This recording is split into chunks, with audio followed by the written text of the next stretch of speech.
How y'all doing? Shrub Barnum, McKay, Preacher Man, R&B, and this is another episode of Retro TV 91. This time I'm doing another movie reviews, and this time I'm reviewing Focus. What Focus is about is this guy named Nikki and this girl named Jess. And Nikki is a long-time con man, and this girl Jess tries to con him, and then he tries to teach her a little bit of stuff. And then Nikki leaves, and Jess follows her, and Nikki decides to make Jess his intern or whatever. And they're at the Super Bowl, and they're doing this big scam, and it all comes to fruition. They get all this money, and one of Nikki's partners tells Nikki not to go gambling because they can't lose all their money. But Jess doesn't know that this is a part of the con, so they go to the Super Bowl, and they're in the suite with this Asian guy. And this Asian guy loves to gamble. He gambles all the time.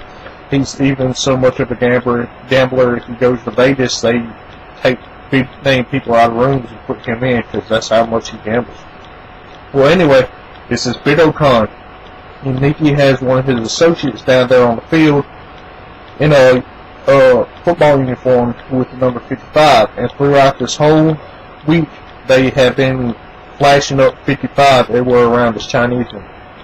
Everywhere he walks, there's 55. He doesn't see it, but his subconscious sees it. And they do this betting game or whatever, and then they get the Chinese guy in on it, and then they bet everything.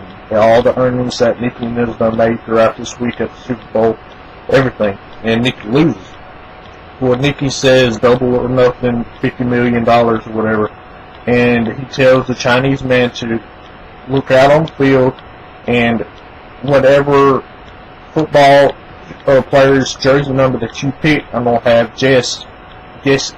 And Jess is mad because all their money's lost and she ain't in on this, so it makes it even better.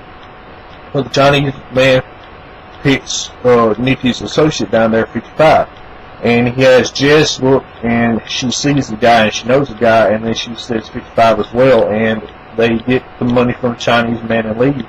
Well, Nikki leaves her behind in New Orleans. 3 years pass by. Nikki hasn't been working, or makes it look it that way, and he goes and meets this race car owner driver up there in Mexico or Spain or wherever it is, and he has this high-end fuel system or whatever, and Nikki is supposed to go to this other guy and sell, or fake sell, the fuel system to this guy. But what Nikki really does is he really sells the fuel system. He gets Jess in on it, but she doesn't know she's in on it again, and because she's mad at him for leaving him or whatever. And she, on this necklace that she liked in the first heist, Nikki gives her that necklace, and it has this chip on it. So she puts it in the vicinity of this guy, and he gets the codes to be able to get the fuel system and get it, and sells it to everybody. Every race car owner in that organization he sells his formula to. It's all this money up. What we don't know as an audience, and what Jess doesn't know, is the bodyguard that's working for this guy is Nikki's father. And the reason we don't know this is because Nikki is played by Will Smith, an African-American actor. His father's white. So what happens is this guy brings in Nikki and raises him or whatever, and he shoots Nikki at the end of the movie, and it makes it like he's dead, and Jess tries to stab Nikki's father with her heel, and he said, "You don't know that I'm in on this," and then he brings Nikki back to life.